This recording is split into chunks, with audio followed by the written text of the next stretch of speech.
Hey, what's up, friends, family, and fans? You're listening to the Eternal Impacts Live It Out live stream with John and Jennifer, and we are so happy that you're joining us tonight. This is a place where we unapologetically lift up the ways of Jesus.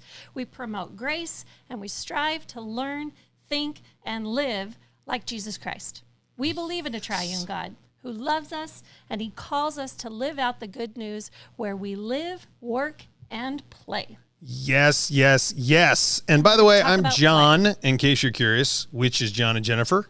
That's me. He's the John part of the John Yes. and Jennifer. And tonight's fun. Tonight's the play part. We are dressed in the attire. We'll talk a little bit about our attire when we talk about the show tonight, introduce our guest, etc. It is going to be fun. But as you're coming on, we see people coming on already. Oh, faithful Rebecca Bertram, a.k.a. Mom. Love having you there. Look at that. Hey, let's make them a little bigger. Don't you think we need to make them just a little... Yeah, there we go. Hi there, you two, she says. Yes, from a bit of sunny Ocean Park. I'm so glad it's sunny. It's sunny there 7 days a year, so that's great. This is one of the 7. That's really cool. And Shannon Arntz... What? We haven't seen you in so long. How cool is that you're hanging out with us from Vancouver, Washington?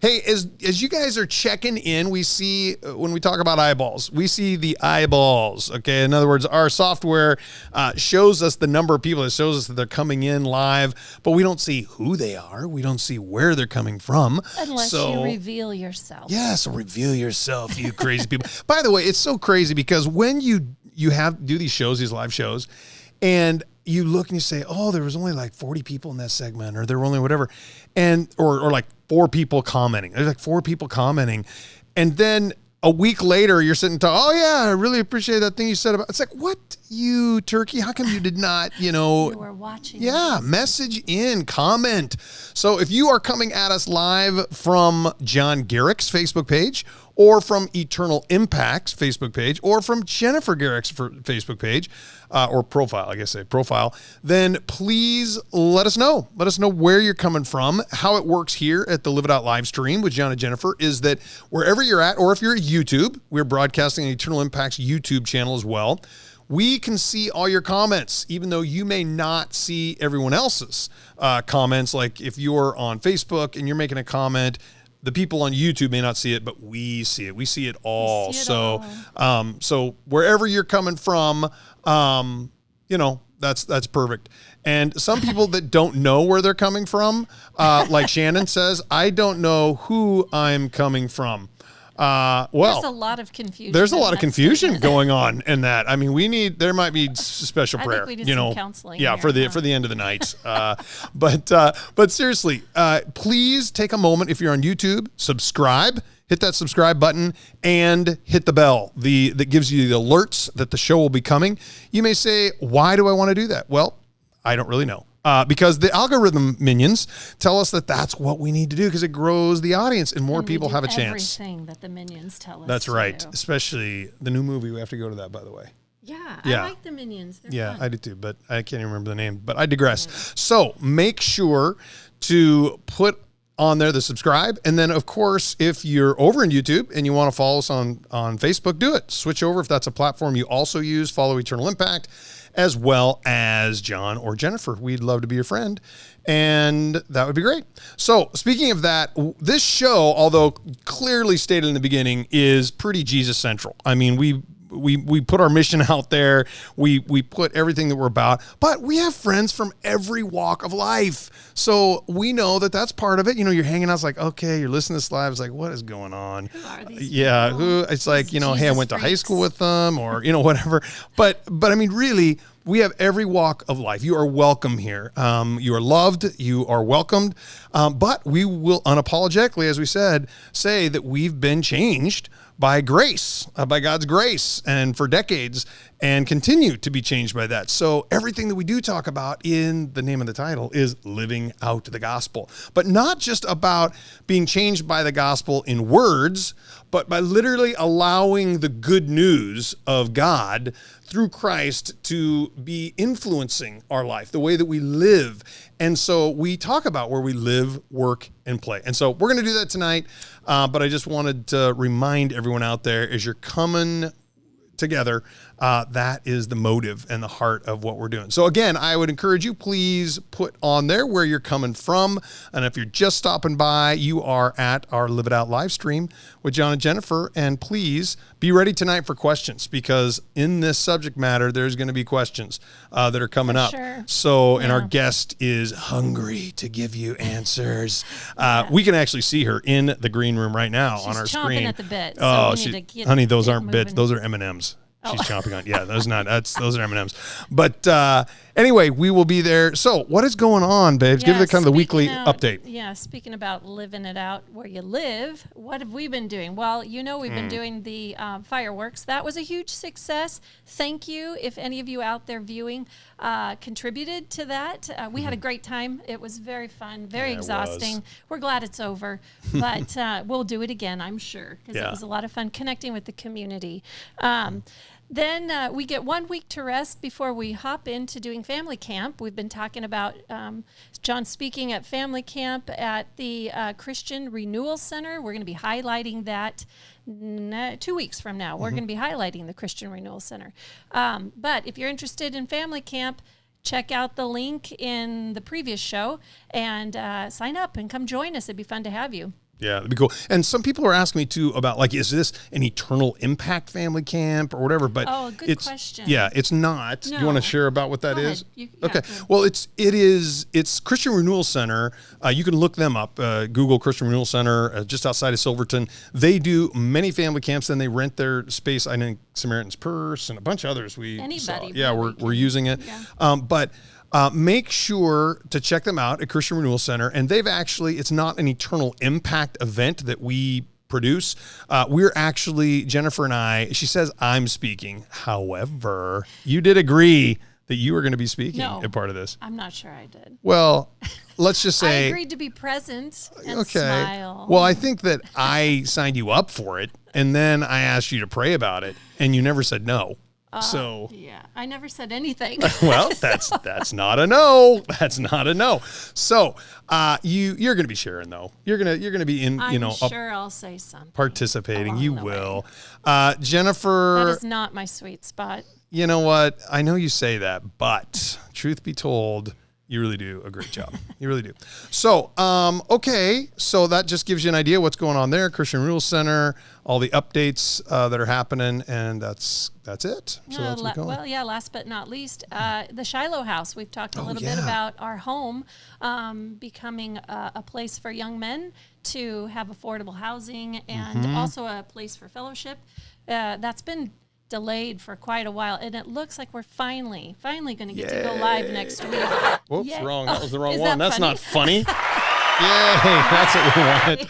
That's right. So we'll be able to accept the applications and do some interviews and kind of get that ball rolling. So if you know someone that, a young man that's looking for affordable living in the Oregon City area, Portland area, give us a shout out and we'll send you the material. Yeah, and that is looking for a Christian fraternity. I mean, really, that's they just basically what it's they're gonna either become. working or going to school or both. Yeah. Like our son, our youngest, is almost 20. He works and is going to school this fall in the area, so he is able to stay here, pay the rent. And it's very affordable. I mean, in Oregon market, in this market, Right. Portland market. Yeah. But not to get too detailed on that, we just wanted you to know we've been talking a little bit about it. But finally, it looks like just this morning we got the final paperwork from the lawyer and the people going through stuff and making it happen. So Shiloh Homestead looks like it's going to happen. And I think by tomorrow, the applications will be available. So here's what you do. Just email us at office@eternalimpact.org, office@eternalimpact.org, or you can DM us. Send us a message. I can't remember. They say it's a DM. It's a DM. Private message. I am so uncool. Direct All right. message. Yes. DM us and private message through Facebook or YouTube, or just drive over to our house if you know where we live and scream outside the window. Somehow let us know. That might work. But anyway, let us know, because we do actually have 3 people, actually 4 with the other one that came in, just that heard about it word of mouth, that have already called us, come to the house, said, hey, is it something we're really interested? Yeah. But there's an interview process and making sure it's the right thing. So anyway, look forward to it. And thanks for giving the details on that, babes. And everything else going on with Eternal Impact, just go to eternalimpact.org. And obviously you can see everything there. Newsletters there. We probably over communicate. So just check it out and see what's grooving and what's happening. So speaking of that, thanking our sponsors, as you know, for these first 20 episodes or so, our sponsors sponsor. Man, we have a teacher, an educator on our show today too. She's going to probably she's criticize all of the. I can see. I see her in the green room right now. She's cringing at the English. It's the red pen. That's like, She's okay. whipping out a red pen. All right, I'm in trouble. Either way, here it is. What was I talking about? Oh yeah, sponsors. Our sponsors are Eternal Impact. Eternal Impact are champions that support Eternal Impact, a 501c3 nonprofit based locally in Oregon City, but with a reach internationally and a focus on leaders, influencers, and emerging leaders. And we're excited about the work God's doing through that. So thank you to all of our sponsors who are allowing us to do ministry, but not just outside and everywhere else, but also right here on this Live It Out live stream broadcast. So thanks all of you. All right. Well, a little flashback. We're not going to take time for that. We usually flashback. We go back to something in the previous show and we highlight it for a couple minutes. But because of our guest, I want to get into it. I want to get into the show. I want us to be able to interact. So, let's just say we hope you had a wonderful 4th of July, that you took advantage of being together with family and friends and celebrated our nation's independence. Yeah. That is worth celebrating. Yeah, it is. We're celebrating. And we have a lot of international leaders, international viewers and listeners that are on almost every night. We've had people from 2 or 3 other countries other than the U.S. And so, it's our 4th of July, which is our Independence Day. And last week's subject was living out the gospel through celebration and what that looks like and how it's important for us to celebrate as followers of Jesus. And so we did that. We did that this last week as well. And a lot of good reasons to celebrate. So, all right. Well, I'm excited about tonight's show. So yeah, I want to give a breakdown for you just a little bit. And before we get in and introduce you to our fantastic guest. But sports are influencing everywhere. I mean, and you guys understand the overall belief and philosophy we have that actually culture is upstream from politics. There's many that over the last decade, Andrew Breitbart and others who have kind of communicated and helped us understand that it's upstream from politics, it's upstream from Hollywood, it's upstream from the culture and I should say even Hollywood, pop culture, sports have such an influence on our whole culture that we wanted to take time tonight to talk about when we talk about living out the gospel or live, work, and play, that a big area of play in our lives is sports. And it starts from the time we're little kids to the time we're playing stickball or kickball. Kickball was my fave. I loved it because I could hit the ball easier with my foot than with a stick. But I had a better chance. But I played sports since the time I was a little kid, and then moved into organized sports in middle school and high school. But the reality is that even into today's day and age, it's everywhere. And with media, with television and the internet now, sports are influencing so many aspects of our life in our churches, in our families, in our communities. And so I want us to take an honest look at how we are living out this good news, this gospel that Christ has given us, and how we're living out that transformed life in the context of organized sports. And also a little bit of some of the challenges that there may be when we're doing that, because they can be consuming. They can overwhelm us, and there's only so many hours in the day, right? And there's only so much you can do with this 24/6 life that the God has given us, not 7, because remember, we reserve a day every week for Sabbath in order to set that day aside as God has instructed us to rest, to breathe deep of his grace, to recognize who he is as our Father, as our Redeemer, as our present God, living out good news through us. So we take a day every week to do that. So when you think of 24/6 in our life and how we incorporate all this, it's a tricky balance, and it's complicated. But we know that God, by his grace, can help us do that. So I think you're going to see that tonight's subject matter is very relevant to many. And when I say many, all. We'll talk a little bit about statistics and that, but I think that I was talking to Kristen earlier, and it's about 1 out of 4 high school students are involved in a sport. But when you think of, so 1 out of 4, that's a lot, 25%. And that's of active sports. That's not open gym. That's not, different intramurals. That's not, church leagues, all those kind of things. Right. But that is seriously, that's a lot of people.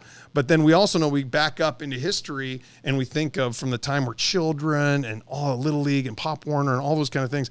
We're very, very engaged in athletics within our culture.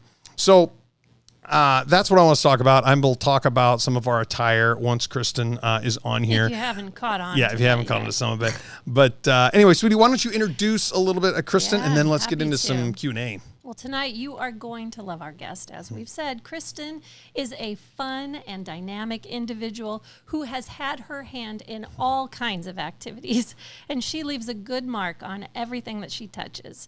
She's been a professional athlete, a teacher, a coach, associate principal, and an athletic director in various schools and districts. And as if that wasn't enough, she is also a pastor at Connection Church here in Oregon City.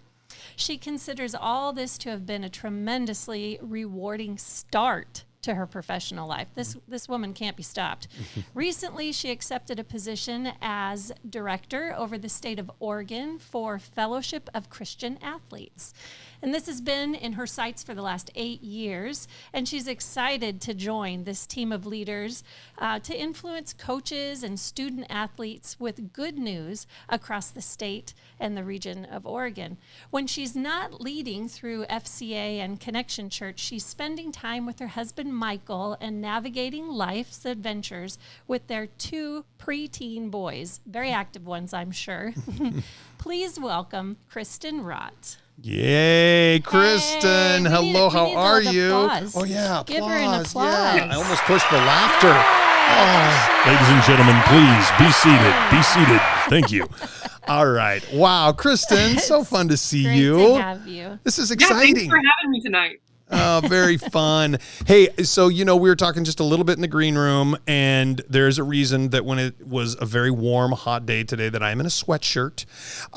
This is my split. This is my bipolar or whatever. I don't know what it is, sweatshirt to wear. You can't see it unless I put it on there. But this is the Oregon State on one side and Ducks on the other side, so Beavers and Ducks. So basically, this is my sweatshirt to offend everyone or to try and be middle of the ground. Either way. But we definitely have a duck with us tonight, a duck for sure, and Jennifer is supporting for certainly. Here she is. She's got the mic. But I want to explain to the audience that might be watching or listening that I did really, as you can see, I had my duck shirt on. I did. I had it on. We were going to go all yellow. But the problem is I had an athletic moment and spilt literally Gatorade on my shirt right before we went in. So I had to quickly alter. I'm roasting in this thing. It's crazy. I might have to go with the Gatorade stain by the end of the night. Who knows? But either way, I just want to let people know we are here to support Kristen, and we're so excited that you're here. So Kristen, for those of you who don't know, tell us a little bit about Fellowship of Christian Athletes, also known as FCA, and what's their mission all about? Tell us about that. Yeah, well, thanks again for the opportunity to be here tonight. So the Fellowship of Christian Athletes, FCA, is all about leadership, discipleship, and partnership. We are on mission to lead every coach and every athlete in a growing relationship with Jesus Christ and his church. We do that through a variety of ways. They really focus on student huddles, and that's a student-led gathering. My vision for the state would be to have a thriving student-led group or coaches group on every middle school, high school, and college campus in the state of Oregon. Wow. That is awesome. That's very exciting. Awesome. Can you do me a favor and repeat those 3? The 3 is discipleship, leadership. What was the other one? Yeah, leadership, discipleship, and partnership. And that's because we're on mission to lead every coach and athlete in a growing relationship, that's the discipleship, with Jesus Christ and his church, and that's the partnership. Yeah, it's so beautiful. And we have been supportive of FCA for years. Actually, it's been decades now, which is hard to believe. We love FCA and just so thrilled for them as an organization here locally, for you to step into that position. It's just so cool. So congratulations. Congratulations to you and to all those connected with FCA. That is a gift. It's going to be a gift. So, and a shout out to Ryan and so many others in the regional area. And, there's so much great leadership taking place in FCA. But hey, we just want to give a shout out to the organization and say thank you for serving in that capacity, because it's a needed thing. So we'll talk a little bit more. It's gonna dive into FCA as a whole, but you've been with FCA for a pretty short time, right? It's been a pretty short time. You're in the process of raising your support and all of that, but clearly you've seen the influence of the gospel on athletes and their coaches as they've been transformed through the gospel of Christ. So share with us just a couple stories. They don't have to, obviously we changed the names and all that, but it doesn't even have to be in the last 6 months or whatever. Just share with us a little bit of how you've seen the power of God bring hope and healing to either a teammate or a coach in your career, either recently or in days past. Yeah, I'd be happy to share. And John and Jennifer, you've been so gracious. You gave me some of these questions ahead of time, and it's hard to narrow it down just to one or two examples, because every single day that I'm with this ministry, I'm seeing lives transformed. So I love sharing about the very popular football player when I was coaching at Wilsonville, who came from a home where there wasn't any support as far as having a faith or being plugged into a local church. And it was because teammates invited him to be a part of the student-led huddle that he started his relationship with Jesus Christ, came to know the Lord, and by his senior year left a life of partying and self-seeking and world-seeking. And by his senior year was actually someone leading student huddles. He was one of the best preachers I've ever experienced in such a quick turnaround. So he will always be one of my favorite transformations, in that sense of it took one friend to invite, and then God was able to get a hold of his life, and he's still preaching the good news to this day. And so those are the types of transformations that we get to experience. I'll share another one that was actually broadcast on MSNBC on their golf channel. And they were referencing the University of Oregon golf coach and one of their student athletes. And she had one of the worst golfing experiences. She just performed really poorly. There's so much pressure on these athletes to perform excellently every single time they're out there. And it was just mentally too much. And she went to her coach and she said, I know that you pray. Can you tell me why? And she was at a point where she was so low, so frustrated, she had to come up. She had to find a way out. And it was because of an FCA inspired University of Oregon coach. He was able to tell her his testimony. They prayed together. And now before every time they go out to play, she now has the peace and the hope, knowing that she was created for something other than how she performs on the green. And so those relationships outlast what you can do in your four-year college experience or in your prep high school experience. We're changing lives one athlete at a time.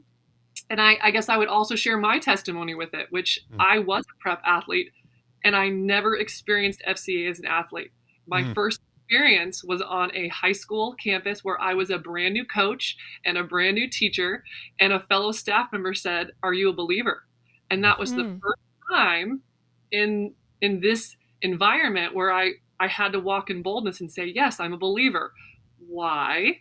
And it was very Bible study in your classroom. And that staff member helped me navigate the rules and the expectations of how you can be a believer and how you can have a network of support and not experience the isolation that I had as a student athlete at the University of Oregon, or that I had even in my own high school experience where I had a coach who prayed, but I never had that leadership experience as a believer in those environments. So just a couple of examples of how it changes the trajectory, it changes leadership, it changes connectivity to not only your team, but to our Heavenly Father.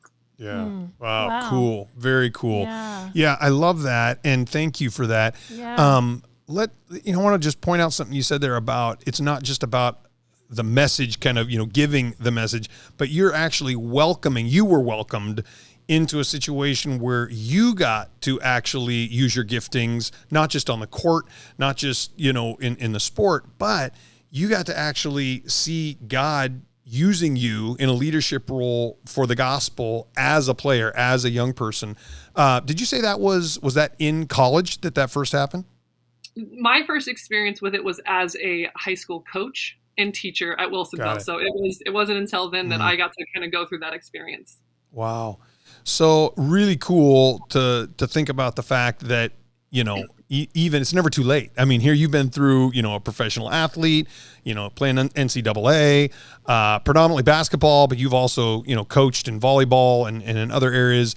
I think you were even assistant. I think we've narrowed it down. The only thing you didn't do is like an assistant offensive water polo coach. I think that's the only thing you haven't done. But seriously, you've got this opportunity even as a coach, or as a staff member at a school to wow, God is now breathing something new and something fresh into your life and using the sports that you love and that you're gifted at, to be able to use as a platform for that. So very cool. Very cool. Well, let me ask another question here. I'm going to give, I would spend, by the way, we got to do more shows for those people that are not listening tonight. I feel bad for you. I do, because you got a wealth of experience. I mean, just thinking of the cool dynamic that there is, because you're a mom, you've been a coach, you've been an administrator, been a teacher, been a professional athlete. You've been serving in the church, both in a pastoral role and in other roles. So really, what a great opportunity for us to listen, hear what the Lord has to say through you, but also just dialogue from our own experiences about real life challenges of living out the gospel on the field, on the court, and just through organized athletics. And so I want to talk to you about what that looks like today versus what it looked like, let's say 30 years ago, 40 years ago, whatever. I mean, I'm getting old. I've got a lot of gray going on here. Old. So, when I was a kid, I mean, it was just, it was just fun. I mean, you're just playing sports, it was just the thing. Then when I was a youth pastor, I started seeing, of course you always want to compete. You want to do your best, whatever it is. I don't mean that. Of course you do. And you want to win. I mean, you want to win, your team to win. But then I'd go into the youth pastor years, and I remember, and this is 30 years ago, but I remember the first day kids came to me when I was youth pastoring and said, "We've got practice this afternoon on a Sunday." I'm like, what? And it used to be there was like this sacred time, for coaches. I'm not saying there should be or has to be now. I'm just saying it's a cultural thing that like even Wednesday night, they shut down practice early so that kids could go to youth events and youth things that just kind of, it was in the culture. Wednesday night was the thing. Then I'm looking now and pastoring and as a parent. I mean, I remember the first time when my son was playing soccer. I don't know, he was probably 10. He's probably 10 when Sam was 10. Yeah. And they approached us, with the whole, man, Sam is doing really well. He's, we really like his playing, and we'd like to talk to you about club ball. And we started figuring it out, and we were sitting down, and for a few days, we're like putting it all together. And for him to have like all the gear, all of the matching things, the travel, everything, we were going to need an extra $7,000 a year so that my 10-year-old could play soccer, and be ready for high school or whatever. So I'm not speaking that as a judgment right now to any of those that do or don't. I'm just trying, as I put the question out there, and I'm just trying to kind of lay the groundwork that this is an old school question, because I don't know how sometimes to balance the priorities between family life, education, athletics, and it could be other activities too, right? It could be like drama or music, clubs, different things, but around spiritual formation as well, which is so critical, and which is an area when we look at the last 25 years of youth ministry, whatever that is, youth ministry, that man, we've got some challenges. We got some challenges around spiritual formation and discipleship. And so thinking of discipleship, leadership, partnership, what it means to even partner with coaches and parents, because ultimately it's partnering with parents to disciple these kids.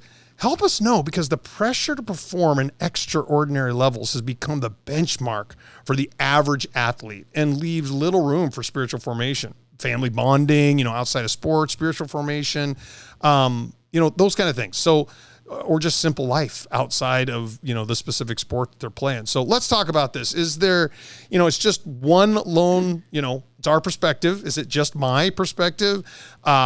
Or is this affecting individuals and families in the church? And give us some advice of how to navigate this with individuals and with families, those that are wanting to seek first the kingdom of God. So talk to us about that a little bit. Of course. Yeah. You're not alone. Like you said, you're getting older. Yes. He is getting older. At this point, Title IX, which is really the legal piece that allows females to compete in athletics, we're celebrating the 50th year of Title IX. Mm-hmm. So as we look at that, just the number of opportunities that have been created, it's been this open door, which is phenomenal if you're a female athlete. And that's, we want our sons, we want our daughters competing. We want them to be healthy in mind, body, and spirit.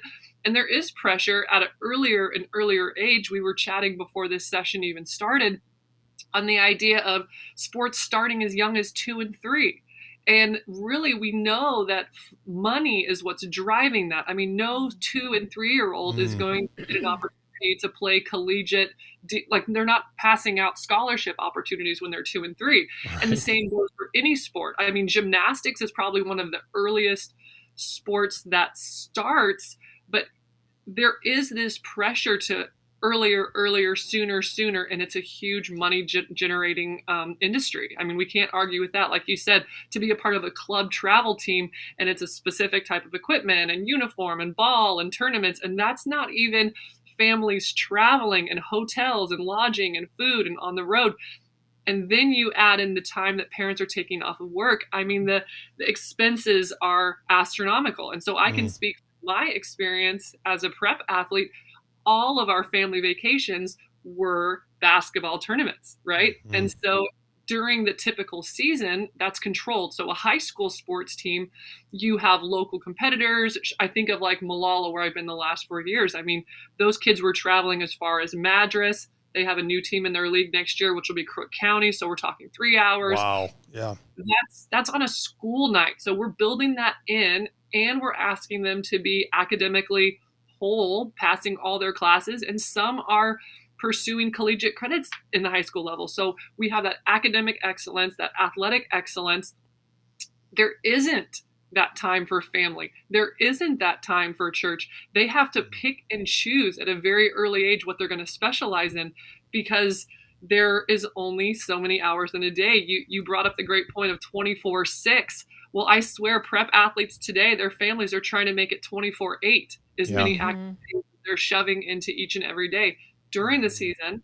And then outside of the season is really where that club experience steps in. And families are in pursuit of that next level for their athlete. They don't want to be the reason that their child isn't successful. So they throw as much money at it as they can. And they listen to every club coach driving home this idea that the more expensive the program is, the better the training is. And that's just not the case. So I'm tiptoeing right into that advice piece where each and every family needs to make a decision about what their priorities are. And that's one thing I love about the Fellowship of Christian Athletes, is because we care about our coaches and our athletes, we quarterly host a Better Together event, which is for our spouses, our coaches and their spouses, because so much of the person that's being ignored in the middle of a season is the spouse, because it's one more parent phone call. It's one more game session. It's one more postseason game. It's one more thing.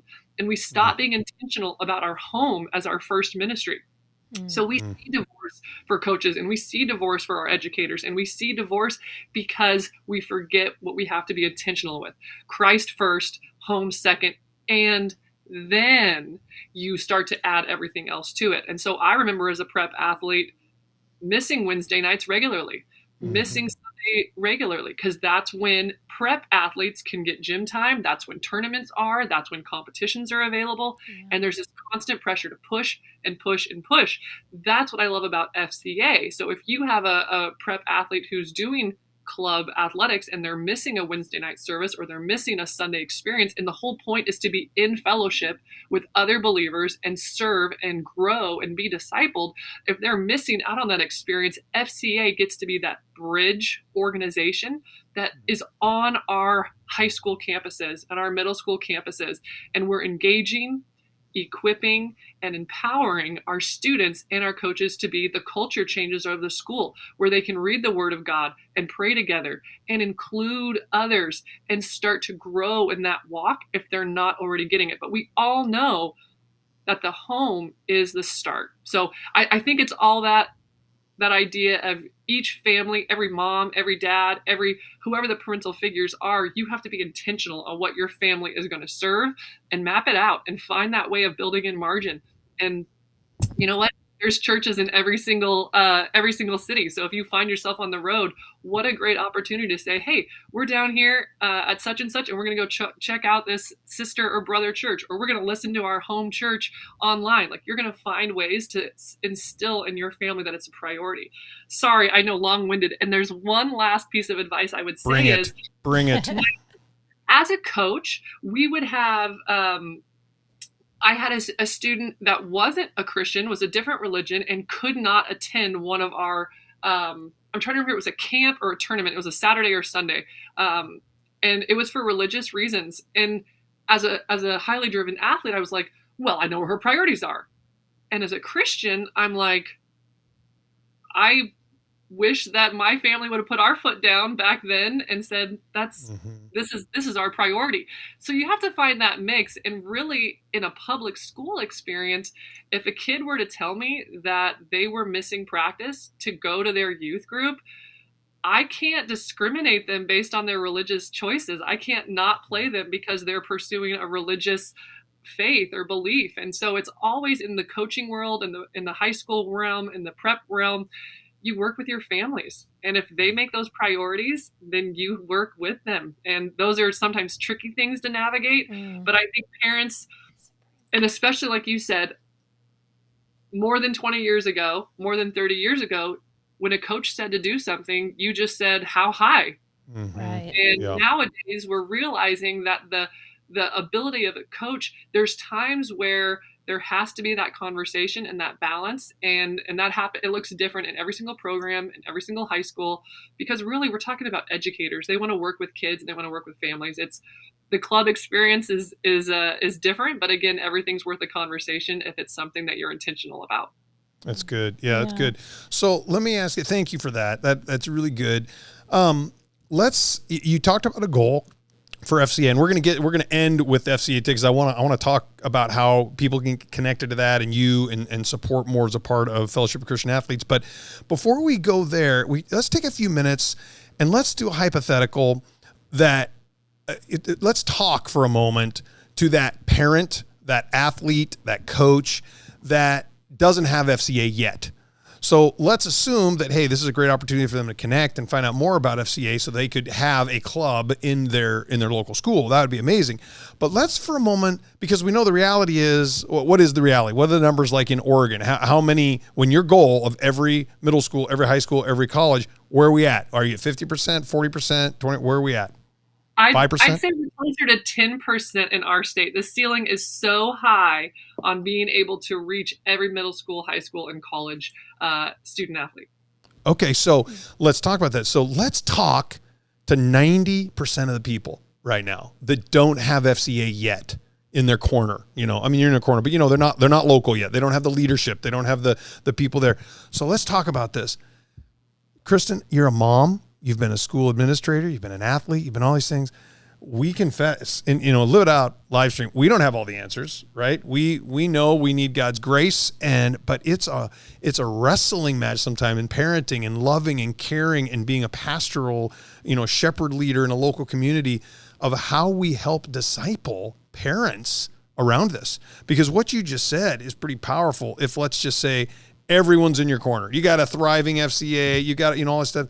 But let's talk just for a few minutes to those 90%. And maybe if there's questions, I want to remind people out there, we've got some, you do have fans, by the way. I mean, Cora, she pops in here, and others, it's like, oh my gosh, it's so awesome to hear about FCA and to see Kristen, amazing, which is, of course, they just mean Kristen is amazing, which is true.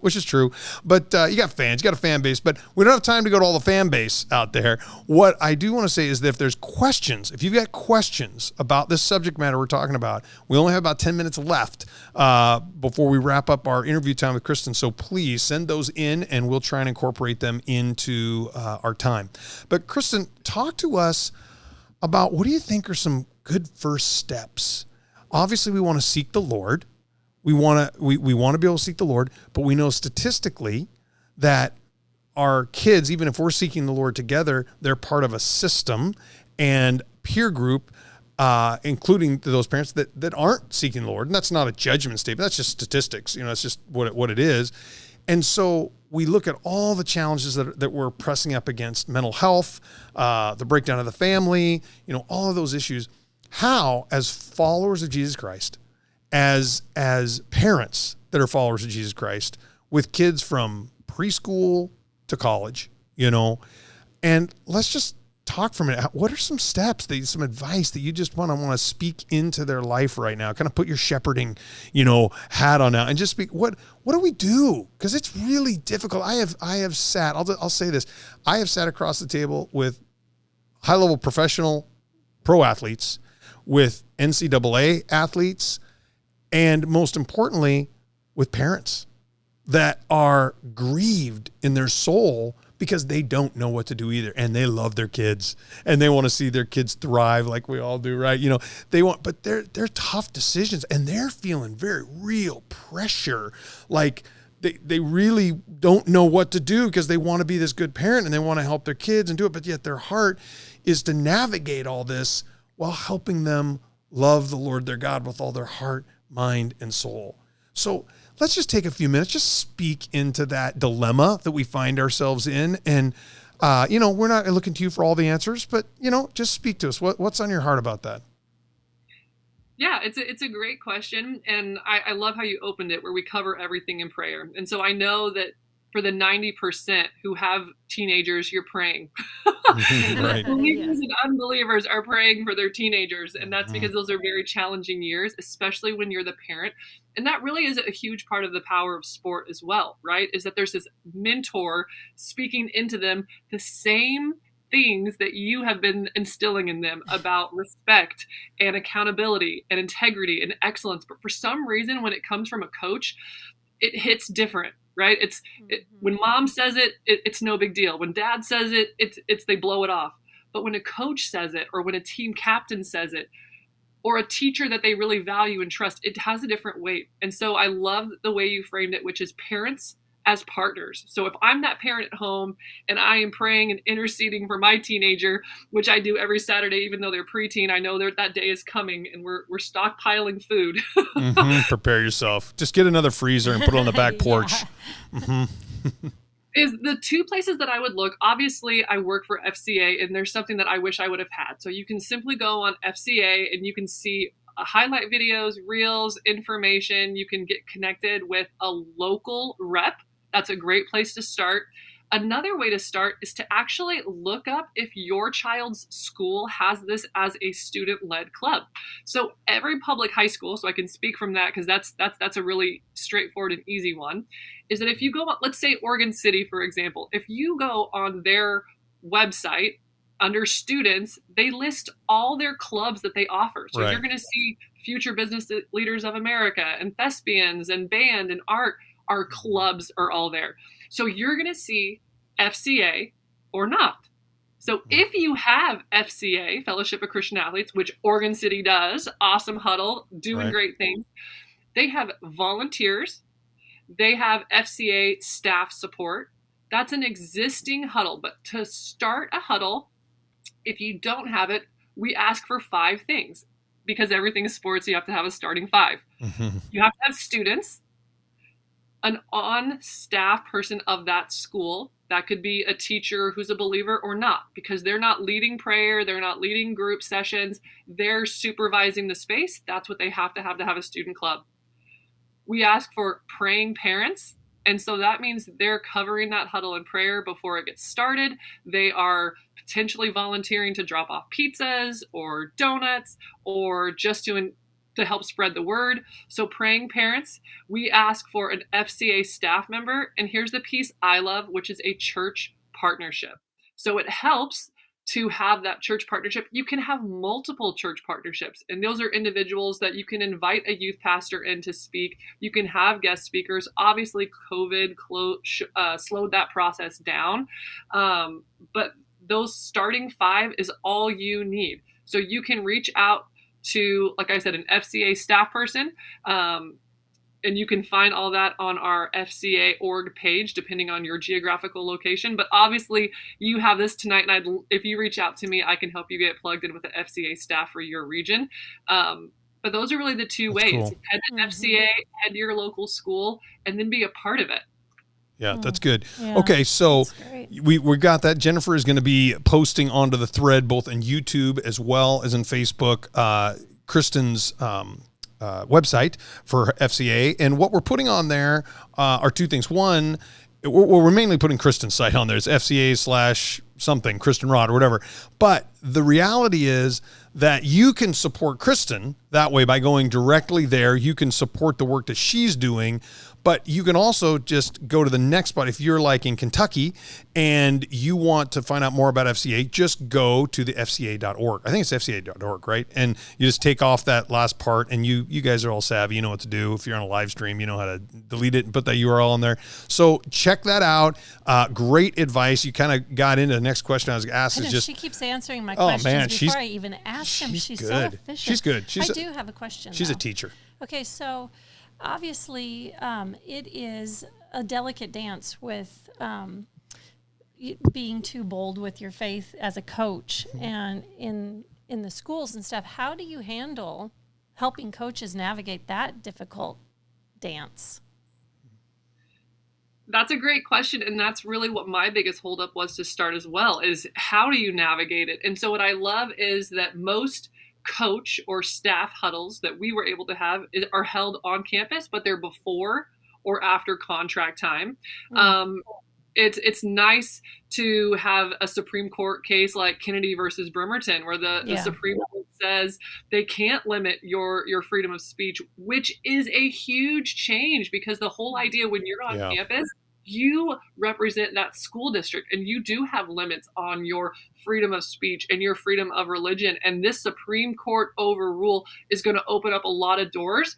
The lower courts still would rule against it, right? So that specific court case, we have a football coach kneeling at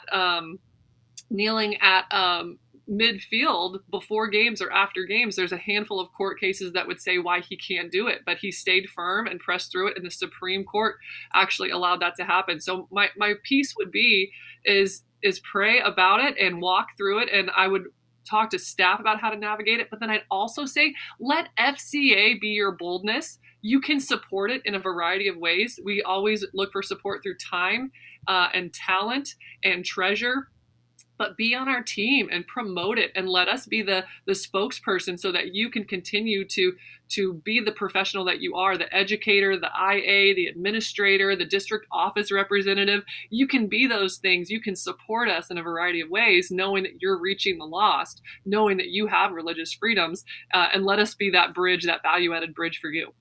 Yeah, cool. Great. Very good. Thank you for that. Thanks. So Jennifer has pasted the she's pasted it up there, the link. And for those that are just jumping in, this is Live It Out live stream with John and Jennifer. And she was referencing the recent decision by the Supreme Court, 6-3 decision on June 27th regarding Kennedy versus Bremerton High School. The court really basically ruled that a football coach at a public high school had a constitutional right to pray at the 50-yard line after the game with his teammates. And so you can look that up and check that. We mentioned it briefly in last week's live stream, but check that out. It's very good to reference that in light of what we're talking about. We only have a couple minutes. We were going to do a prize tonight, but we're not going to. I'm holding it. I'm holding it till next week. It's a book. I think I may do the same book. I think next week we'll do Dungy's new, Coach Dungy's new devotional book as a giveaway.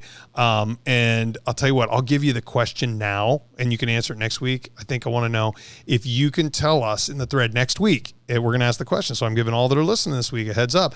The organization which Kristen currently is employed, okay, that she is now the new state director. What is the name of that organization? If you can answer that next week, not this week, because we don't have enough time. We just got a couple minutes. And the reason is because I want to ask Kristen just this question. I want us to, I know we're holding you a little longer here, Kristen, but we got to end the show at 7. Jennifer has strategically does not feed me in the afternoons during this time so that she knows I'll finish on time. Otherwise, we could go forever. She puts a bowl of ice cream here. We could be for hours. So, but here's what I want us to press into a minute. You mentioned something about coaches and if when they have a good coach, that's influencing them. Now, I'm putting you on the spot here. But I want you to speak just to a moment to parents, okay? To many parents, not all, because they're amazing coaches. But what about the coach that isn't what you described? From Little League all the way through. I mean, I have seen coaches screaming at 7th graders, chewing them out. And you find yourself in a culture that we talked about, right? Where there's a lot of coaches that are everything you said. They are influence. They are power brokers in the lives of your kids, and they're not good coaches. I mean, I don't mean to be that blunt, but we all know they're there. We don't have to name names. We don't have to. But they're just. They're not in alignment with us. Sometimes that may expand to entire school districts or entire programs or entire leagues or whatever. But take just 2 to 3 minutes before we wrap up tonight and just speak to that, because I know from the questions coming in from my own heart, I know that's a real issue. So can you share for just a minute about that? Yeah, I love the question. It's relevant and it's hard hitting.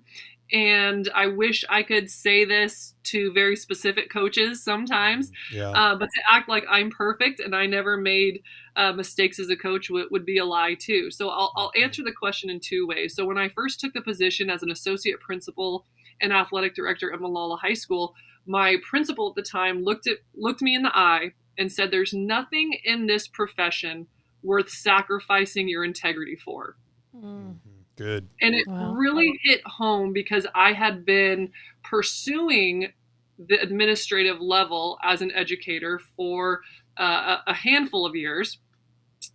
And, strike out. And you just keep going because that's the level that you want to be at. So I persevered, and I was finally hired. And there's nothing in the profession worth sacrificing your integrity for. And so that hit me every single day when you're making hard decisions, when you're interacting with student athletes or you're interacting with parents or coaches or officials or fellow staff or community members who might know everything or might know very little, is that you have to address it and answer the question, would I be proud of how I handled that situation? Would I want to watch myself do that interaction again? Would that be a legacy that I would want to leave? And if a coach, and every coach held that in regard when they're yelling at an official or when they're flying off the handle at a kid that they've told time and time and time again to be in this position so that they can effectively make the play, and they still don't, to have that integrity that you are the professional in that situation, that there's nothing worth sacrificing your integrity. No lost game, no dropped pass, no sitting around waiting for a parent to pick up their kid. There's nothing worth it. Yeah, that's good. So I guess that's the important piece. And then the last thing I'll say, I know I'm watching the clock, is that the number one reason why student athletes stop participating in sports is the car ride home. It's the car ride home after practice and after games. And so that's for parents and that's for coaches. And it's because of that dialogue. It's the pressure. It's the negativity. It's the whatever. And you sometimes have to, Bruce Brown said it best, it's releasing your child to the experience. Sometimes you have to let them have a bad game and let them deal with it. They know they dropped the pass. Yeah. They know they didn't make the layup. They know that the other team won. And sometimes you just have to love them first. Yeah, and there's a lot of bad games in life. So, it's the way it is. We bad plays and everything else. Kristen, it has been a privilege to have you on here. I want to just say that the humility of the master comes through in your communication. I think that that's really what I'd want to end with when it comes to coaching as well, that whether we're coaching in a sport or executive coaching, whatever we're doing, they're in leadership, politics, athletics, anything. God opposes the proud, but he gives grace to the humble. He really does. That doesn't mean wimpy. That doesn't mean, a pushover, but there's a difference between confidence and arrogance. And the reality is that, some coaches probably need to hear that and need to be influenced by some of the humility and love and strong victory sense that's there in FCA. And they're winners. They want each of their teams to be winners, but we want to be humble. Because that is at the heart of God. And without that, we're in trouble.